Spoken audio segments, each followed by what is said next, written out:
ఇక మిగతా డీటెయిల్స్ చూస్తే తెలంగాణ ప్రభుత్వం అత్యంత ప్రతిష్టాత్మకంగా నిర్వహించనున్న రైజింగ్ గ్లోబల్ సమ్మిట్ కు ఫ్యూచర్ సిటీలో భారీ ఏర్పాట్లు చేస్తోంది. 100 ఎకరాల్లో సదస్సు ఏర్పాట్లు జరుగుతున్నాయి. 4 చోట్ల పార్కింగ్ స్లాట్స్ ను కూడా కలుపుకుంటే మొత్తం 500 ఎకరాల భూమిని సమ్మిట్ కోసం వినియోగిస్తున్నట్టు తెలుస్తోంది.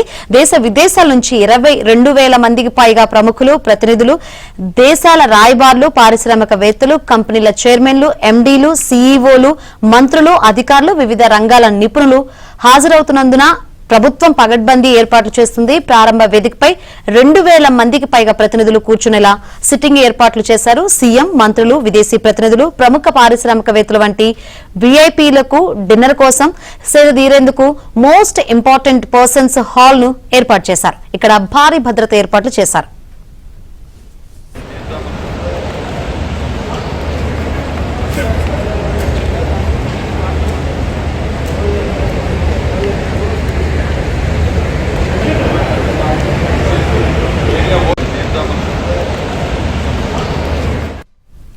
ప్రధాన వేదిక వద్ద వీడియో టన్నెల్ ఏర్పాటు చేశారు. టన్నెల్లోకి ప్రవేశిస్తుండగా ఇరువైపులా భారీ స్క్రీన్స్ కనిపిస్తున్నాయి.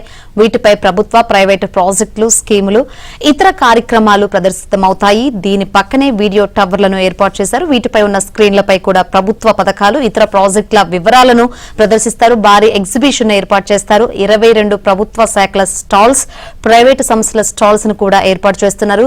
9న సదస్సు ముగిసిన తర్వాత 10 నుంచి 13వ తేదీ వరకు సాధారణ ప్రజలు ఎగ్జిబిషన్ ను వీక్షించడానికి అనుమతిస్తారు. ప్రధాన వేదిక వెనుక గెలాడిన్ ను ఏర్పాటు చేస్తున్నారు.